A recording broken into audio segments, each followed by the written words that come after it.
National human rights commission, इस पर भी बोले थे आप लोगों को इंफॉर्मेशन कलेक्ट करने के लिए। National human rights commission. अब देखिए इसका एस्टेब्लिशमेंट कब हुआ था, इसका एस्टेब्लिशमेंट कब हुआ था।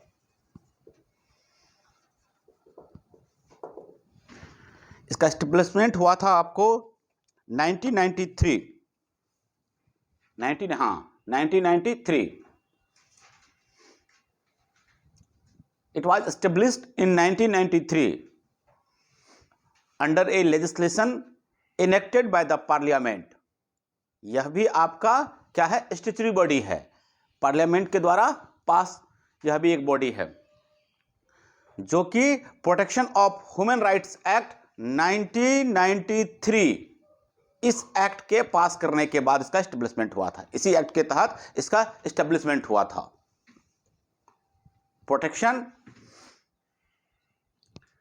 Protection of human rights act 1993, मानवाधिकार संरक्षण अधिनियम 1993, मानवाधिकार संरक्षण अधिनियम 1993। जब ये एक्ट पास हुआ, इसी एक्ट के तहत नेशनल ह्यूमन राइट्स कमीशन का एस्टेब्लिशमेंट किया गया था, जिसको कि 2006 में इसमें संशोधन किया गया। इसमें जो अमेंडमेंट हुआ है वो 2006 में। आप लोग इसको राइट डाउन करते चलिएगा।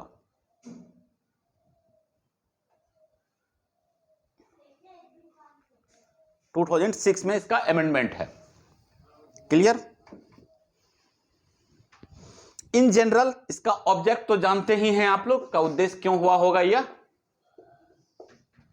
आपके कॉन्स्टिट्यूशन में जितने तरह का फंडामेंटल राइट है जो एक ह्यूमन को दिया गया है, या फिर किसी इंटरनेशनल ट्रीटी के द्वारा जो राइट्स ह्यूमन के लिए, मानव के लिए प्रोवाइड किया गया है, उसको प्रोटेक्ट करना, उसकी संरक्षण करना, उसको बचाए रखना, यही इस कमीशन वालों का, राइट कमीशन वालों का है, क्या है, काम है। मेन ऑब्जेक्ट यही है। जो भी ये हम लोग का संरक्षक है, जो हमारा जो अधिकार है उसका संरक्षक है। राइट्स इन द कंट्री, जो देश में आपको अधिकार दिया है कॉन्स्टिट्यूशन के तहत, ठीक है ना, जैसे कि राइट टू लाइफ है, लिबर्टी है, इक्वलिटी है, डिग्निटी है। ओके, इसका मेन ऑब्जेक्ट यही है। क्लियर? बाकी तो जानते ही किस तरह से काम कर रहा है, आप लोग देखे ही हैं। पुलिस अगर किसी को इनकाउंटर करती है, गलत फेक इनकाउंटर करती है, तो मानवाधिकार वाले लोग आ जाते हैं। कहीं पे कुछ गलत हो रहा होता है किसी मानव के साथ, ह्यूमन राइट्स कमीशन वाले आ जाते हैं। ओके,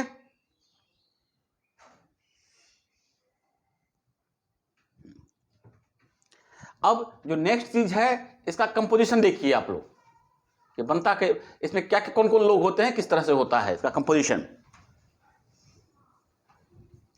ध्यान से सुनिएगा और आप लोग राइट डाउन कर लीजिएगा। कंपोजिशन, एक अध्यक्ष होते हैं इसमें, एक प्रेसिडेंट होगा और 4 जो होंगे वो सदस्य होंगे, 4 मेंबर होंगे, ठीक है ना। एक प्रेसिडेंट नहीं बोल, चेयरपर्सन, हाँ, एक चेयरपर्सन और 4 इसके मेंबर होते हैं, 4 सदस्य होते हैं। ये 5 लोगों से मिलकर बना हुआ होता है, ठीक है। ए चेयरपर्सन एंड 5, 4 पहले था, शायद 5 है, 5 मेंबर होगा, सॉरी 5 मेंबर होंगे। आप 6 सदस्य हो गया शायद, नया 2006 का अमेंडमेंट जो है देख लीजिएगा एक बार खाली आप लोग। एक चेयरपर्सन और 5 मेंबर्स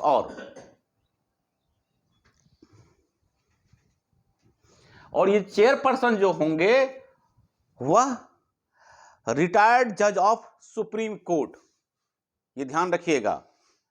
राष्ट्रीय मानवाधिकार आयोग के जो चेयरपर्सन होंगे, जो अध्यक्ष होंगे, वह सुप्रीम कोर्ट के कोई रिटायर्ड जज ही हो सकते हैं, ठीक है। क्लियर? ये ध्यान रखिएगा आप लोग, एक बार ये क्वेश्चन पूछा भी गया था।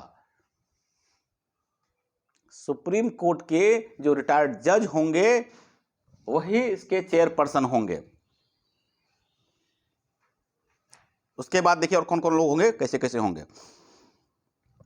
और जो मेंबर्स होंगे वह जो होंगे should be a serving and retired जज of the supreme court.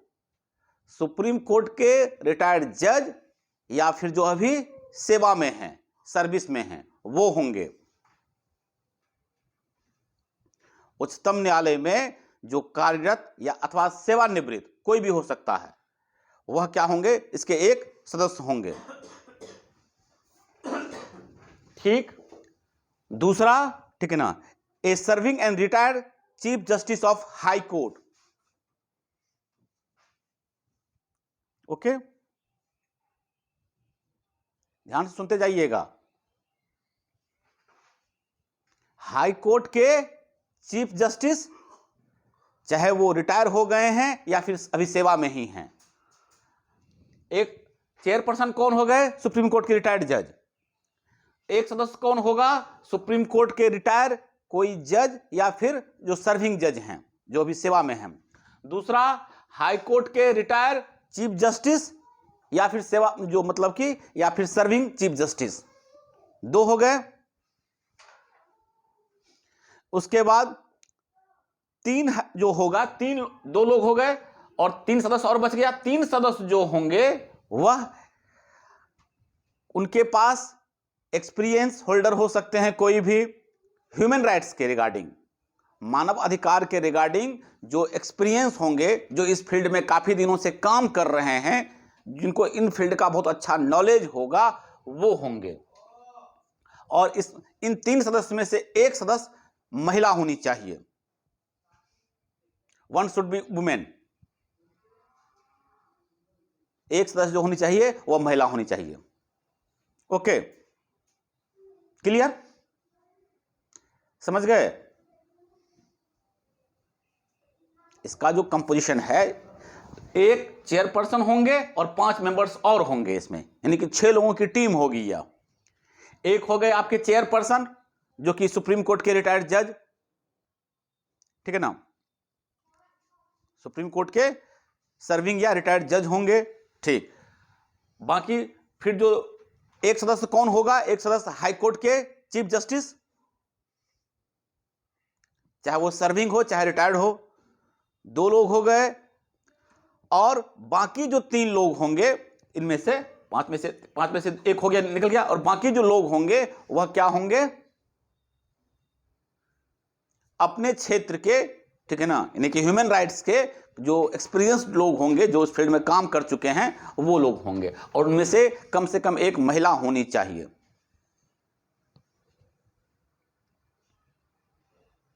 Clear, ठीक है,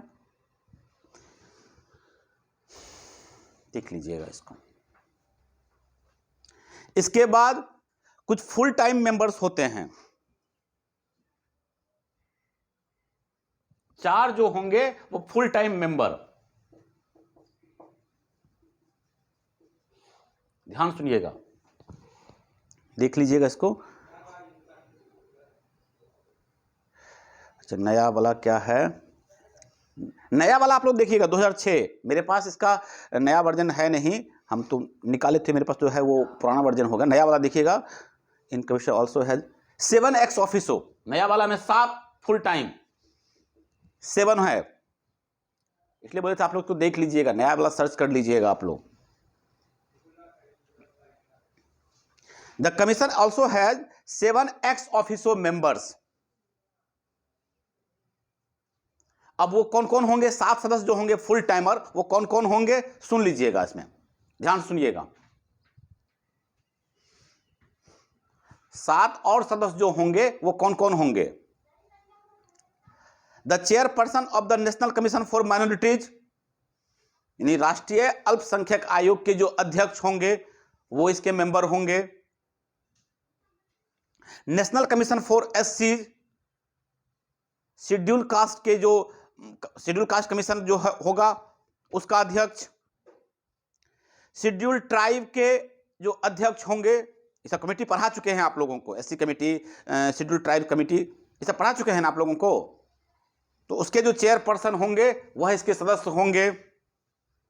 the national commission for women, महिला आयोग के जो अध्यक्ष होंगे वह इसके मेंबर होंगे। The national commission for backward classes, backward classes के जो अध्यक्ष होंगे वह इसके सदस्य होंगे। The national commission for protection of child rights, ठीक है ना, बाल संरक्षक जो है आयोग है उसके जो अध्यक्ष होंगे यह इसके सदस्य होंगे, एक्स ऑफिसो होंगे। And chief commissioner for persons with डिसएबिलिटीज, यही सब नया जोड़ा है इसको, 2006 का जो अमेंडमेंट है, ठीक है ना। दिव्यांग लोगों के लिए, दिव्यांग जो है वो पर्संस ऑफ डिसेबिलिटीज जो है उसके जो कमिश्नर होंगे, मुख्य कमिश्नर होंगे, मुख्य पदाधिकारी होंगे, ठीक है ना, वह इसके सदस्य होंगे। ये क्लियर हुआ। 7 इसके जो होंगे वह एक्स ऑफिसो होंगे, यानी इसके फुल टाइमर होंगे, जो ऑल मतलब बाय डिफॉल्ट होंगे। जो भी नेशनल कमीशन फॉर माइनॉरिटीज, अल्पसंख्यक आयोग का जो अध्यक्ष होगा, जो भी होगा वह इसका सदस्य होगा। उसके बाद राष्ट्रीय जो हमारा नेशनल कमीशन फॉर एससी, ठीक है, जो एसटी का जो चेयरपर्सन होगा, वुमेन प्रोटेक्शन का जो चेयरपर्सन होगा, चाइल्ड प्रोटेक्शन का जो चेयरपर्सन होगा, इन सब कमीशन का जो अध्यक्ष होगा वह इसका क्या होगा, एक्स ऑफिशियो होगा। क्लियर सुमन, क्लियर? बोलते चलिएगा। क्लियर? कोई दिक्कत इसमें किसी को? चलो राइट डाउन कर लिए हैं, या फिर इंफॉर्मेशन आप लोग कलेक्ट करके इसको रख भी लीजिएगा, ये एग्जाम में पूछेगा आप लोगों से।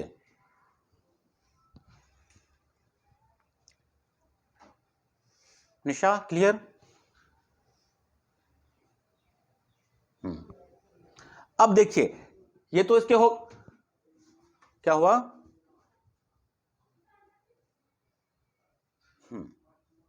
अब देखिए इसका अपॉइंटमेंट कैसे होता है।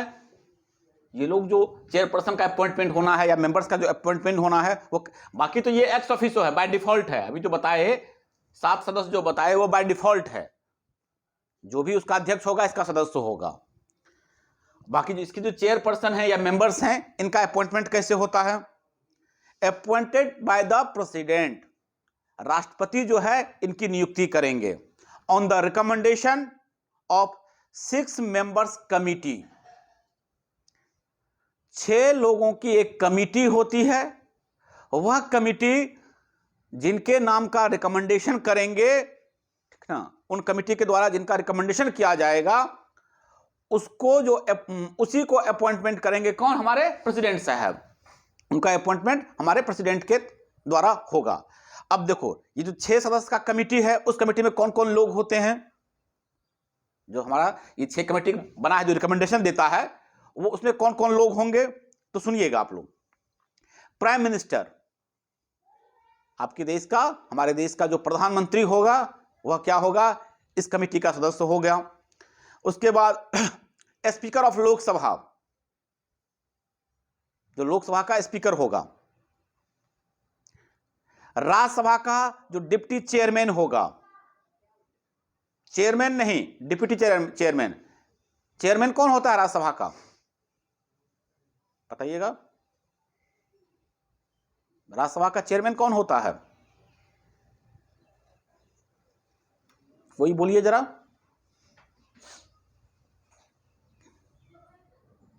कोई नहीं, nobody. Oh my God, Rajya Sabha का चेयरमैन बाय डिफॉल्ट हमारे देश के जो वाइस प्रेसिडेंट होते हैं वह होते हैं।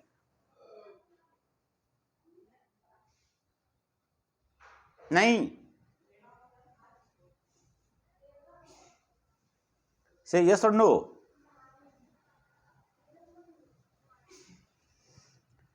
जो देश का उपराष्ट्रपति होगा वही राज्यसभा का, ठीक है ना, क्या होगा, पदेन अध्यक्ष होंगे, चेयरपर्सन होंगे। तो चूंकि प्रोटोकॉल में वह इस कमेटी के मेंबर हो नहीं सकते हैं, इसीलिए इनको नहीं रखा गया है। तो कौन कौन से ये कमेटी बनेगा? तो प्राइम मिनिस्टर होंगे, लोकसभा का अध्यक्ष होगा, फिर राज्यसभा का डिप्टी स्पीकर होगा, ओके।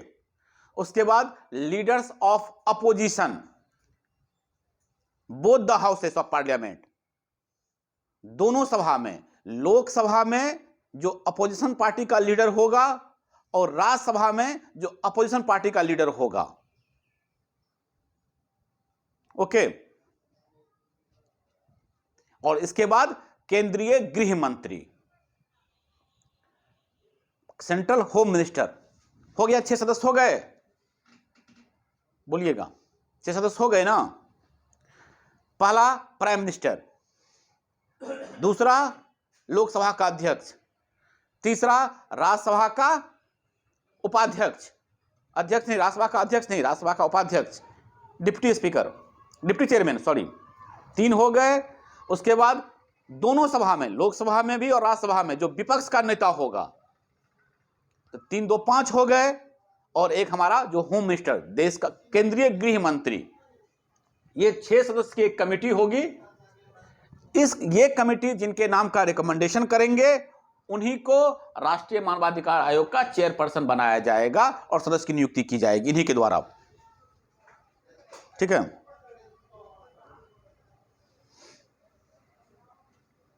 क्लियर? एक तो ये हो गया। उसके बाद ध्यान से एक चीज और सुन लीजिएगा, हम लोग जो इसमें सुप्रीम कोर्ट के जज की नियुक्ति करते हैं, रिटायर हो चाहे सिटिंग जज हो या फिर आपका जो क्या कहते हैं या एक्टिंग जज हो, जो कार्यरत जज है या रिटायर्ड जज है, उनको जो नियुक्त करते हैं, तो ध्यान से सुनिएगा, तो सुप्रीम कोर्ट के जस्टिस, चीफ जस्टिस के रिकमेंडेशन के बाद, उससे सलाह करने के बाद ही करते हैं। यह भी ध्यान रखिएगा आप लोग। ए सिटिंग जज ऑफ द सुप्रीम कोर्ट और sitting chief justice of the supreme court, जो कि वो सिटिंग जज हैं, अभी कार्यरत हैं, तो अगर सेक्शन नहीं है, अभी बता रहे हैं, सेक्शन नहीं होता इसमें, ये कॉन्स्टिट्यूशन है, इसमें आर्टिकल होता है, बट हाँ, लेकिन अभी वो नहीं चल रहा है टॉपिक। अभी हम लोग गैर संवैधानिक संस्था कर रहे हैं जिसका संविधान में कहीं कोई जिक्र नहीं है। अभी हम लोग स्टैट्यूटरी बॉडी कर रहे हैं जिसको पार्लियामेंट के द्वारा पास किया गया है, कॉन्स्टिट्यूशन में कहीं इसका चर्चा नहीं मिलेगा आपको। और प्रत्येक साल इससे 1 से 2 question, 3 question, 4 question GK GS में भी और लॉ में भी पूछता है। तो इसीलिए हम ये तो बता दे रहे हैं कि आप लोग इसको कैसे कैसे पढ़ेंगे इसको।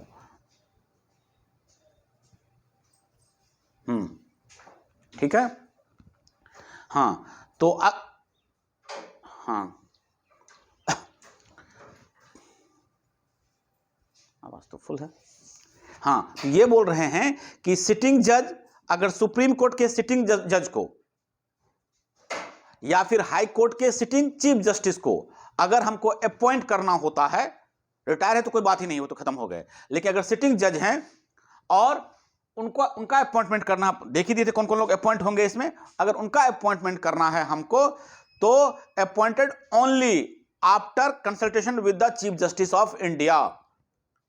भारत के उच्चतम न्यायालय के जो मुख्य न्यायाधीश हैं, उनसे सलाह मशवरा करने के बाद ही किसी सिटिंग जज को इनमें हम अपॉइंट करेंगे। क्लियर? बताइए, क्लियर हो गया ना?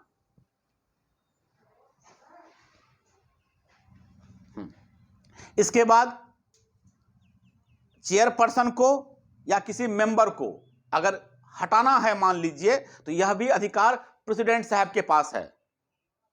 The president can remove the chairperson और any member from the office. अगर इनको हटाना है, अपॉइंटमेंट का भी अधिकार प्रेसिडेंट के पास है। जो कि देखिए इसमें क्या है कि ये तो खाली कहने के लिए गैर संवैधानिक संस्था है, लेकिन देख ही रहे हैं कि इसका अपॉइंटमेंट कौन कर रहा है, रिमूव कौन कर रहा है। इसलिए ये सब पावरफुल बॉडी है ये सब, इसलिए इन सबको पढ़ना बहुत जरूरी है। इनको प्रेसिडेंट साहब ही हटा सकते हैं अपने पद से, कुछ कुछ ग्राउंड दे रखा होता है, इसी आधार पर आप इसको हटा सकते हैं, ठीक है ना। अगर इंसॉल्वेंट हो जाए, ओके, या किसी और तरह के ड्यूटीज को करने लगे, प्रॉफिट का पद पे चले जाए, जो कि मना किया गया है। 2 ग्राउंड हो गया। तीसरा है अगर वह अनफिट हो जाए किसी कारण से, अपने ऑफिस को इनसेन हो जाए या किसी कारण से इनफॉर्म बीमार पड़ जाए, तो ये सब कुछ कुछ ग्राउंड दे रखा। अनसाउंड माइंड तो बोल ही दिए हैं, अनसाउंड माइंड तो बहुत बड़ा ग्राउंड होता है। या कन्विक्टेड हो जाए, किसी भी मामले में उनको सजा सुना दिया जाए इंडिया के किसी कोर्ट के द्वारा। अगर वह कन्विक्टेड हो गए किसी मामले में तो फिर उनको, ये सब कुछ कुछ ग्राउंड है जिस ग्राउंड पे क्या किया जा सकता है, प्रेसिडेंट साहब इनको हटा सकते हैं। क्लियर?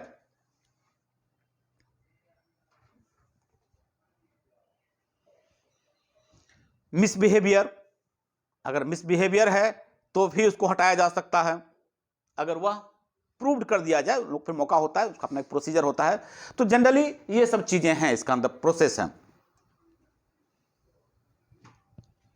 प्रेसिडेंट साहब हटाने से पहले जो ग्राउंड बनाया गया है उस ग्राउंड की जांच के लिए वह सुप्रीम कोर्ट को कह सकते हैं। ध्यान देखिए कितना अच्छा प्रोसीजर है इसका, कि अगर किसी मेंबर को रिमूव करना है, चेयरपर्सन को रिमूव करना है, तो भाई उनको भी बात रखने का मौका तो दिया जाएगा। तो इसके लिए प्रेसिडेंट साहब सुप्रीम कोर्ट को कहेंगे कि आप इस मामले की जांच कीजिए। ओके।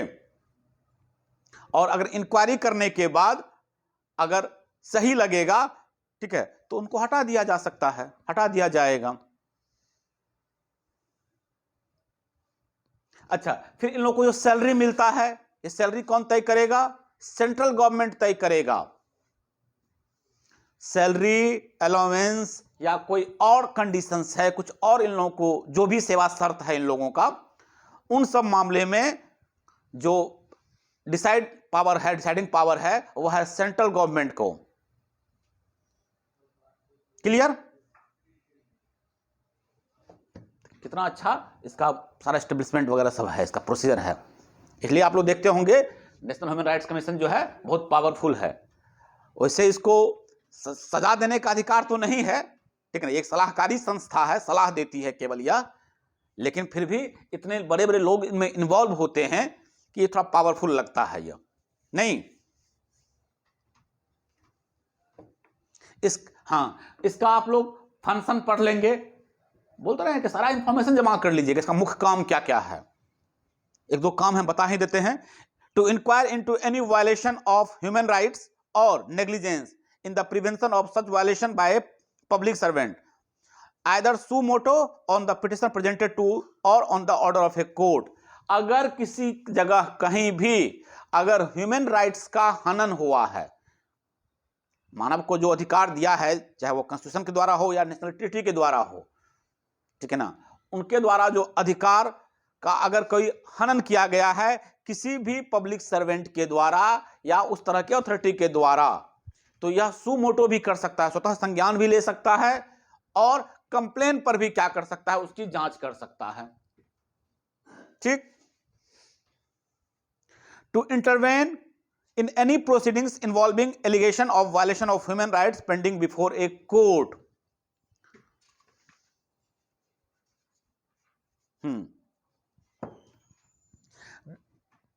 न्यायालय में लंबित किसी मानव अधिकार से संबंधित कोई मामला है जो न्यायालय में लंबित है, तो उसमें यह हस्तक्षेप भी कर सकता है, कार्यवाही में हस्तक्षेप करना। न्यायालय में लंबित किसी मानवाधिकार से संबंधित जो मामला होगा उसमें यह इंटरवेन भी कर सकता है। ठीक है ना। इसके बाद आप लोग देखते होंगे जेल वगैरह समय जाके सर्वे कराना कि जेल में कोई ऐसा आदमी तो नहीं रह रहा है जिसका सजा कंप्लीट हो गया लेकिन फिर भी जेल में रह रहा है, जेल में किसी तरह से किसी को टॉर्चर तो नहीं किया जा रहा है। सब देखते हैं ना, वो लोग बार बार विजिट करके रिपोर्ट बनाता है वगैरह वगैरह। और वहां पे मानव अधिकार का अगर किसी तरह से गलत हो रहा है या मानव के डेवलपमेंट के लिए कुछ किया जा सकता है तो उसके लिए सलाह देना, यह भी इसका काम है। तो इस तरीके से इसका बहुत सारा काम है जो आप लोग देखेंगे, आप लोगों को आ जाएगा। बेसिकली मानव अधिकार से जुड़ा है जो भी मामला है ना, उस पर यह सलाह देने का इसका फंक्शन है। इसका जो ऑफिस है वो दिल्ली में है, कमीशन का जो हेडक्वार्टर है वह दिल्ली में है, और जगहों पे यह अपना अपना अपना ऑफिस खोल सकता है। तो सब जगह अपना इसका रीजनल ऑफिस है। It has all the powers of a civil court and its proceedings have a judicial character. It may call for information or report from the central or state government or any other authority subordinate thereto।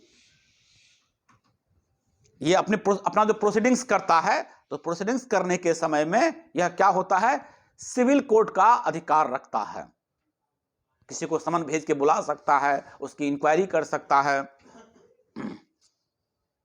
ठीक है, report मांग सकता है।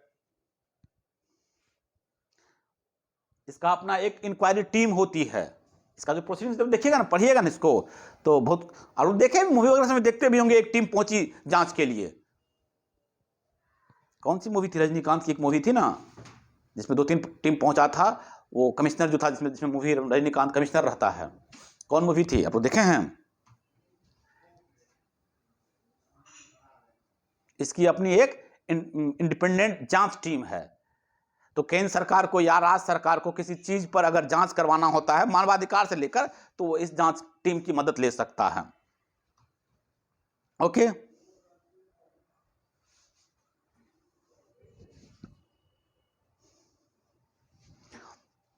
इसका जो limitation power है, हाँ, एक बात और ध्यान रखिएगा, the commission is not empowered to inquire into any matter after the expiry of 1 year.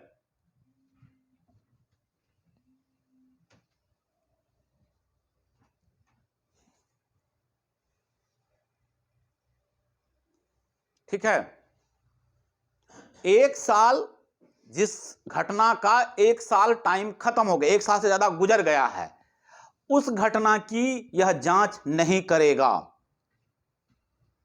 ऐसे किसी मामले की यह जांच नहीं कर सकता है जिस घटना को गुजरे हुए 1 साल हो गया है। यह केवल उसी तरह की घटना की जांच करेगा जो 1 साल के अंदर हुआ है। It can look into a matter with in 1 year of its occurrence. ये याद रखिएगा आप लोग। क्लियर?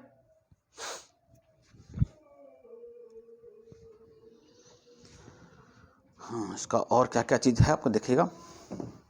इसको आप लोग सिंपल सा चीज बोले हैं कि यह किसी भी तरह का जो है, किसी को दंड देने का अधिकार इसके पास नहीं होता है।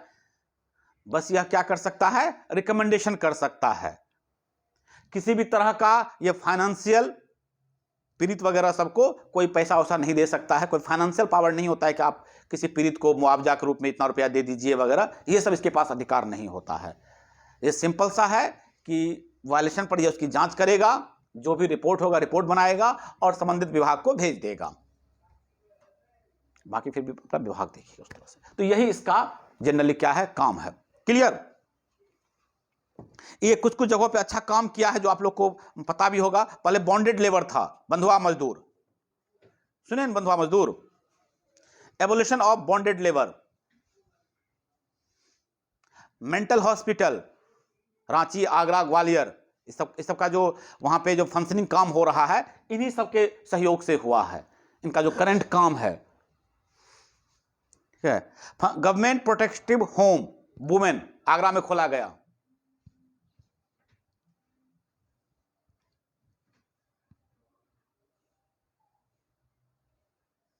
ओके, तो इस तरह का बहुत सारा इसका, चाइल्ड लेबर को एबोलिश करना। इसके बाद जो भी क्या कहते हैं, एक दो और इसका काम हम अच्छा काम बता देते हैं। अच्छा, उसके बाद हाथ से मैला साफ किया जाता था पहले, ये सुने भी होंगे आप लोग, उसको बंद करवाया। उसके बाद इसी के सहयोग से जो दलित से संबंधित मामला होता है, ठीक है ना, उसकी जांच के लिए अब देखिएगा कितना संहिता बना हुआ है, एक्ट बना हुआ है। इसके लिए अलग से थाना बनाया गया है। उसके बाद जो फिजिकली चैलेंज लोग हैं उसके राइट्स के लिए एक्ट बना है। तो ये सब इसके सहयोग से हुआ है, जो इसका काम है। क्लियर? बोलिएगा। तो इसको आप लोग क्या करेंगे, कंप्लीट करेंगे इसको।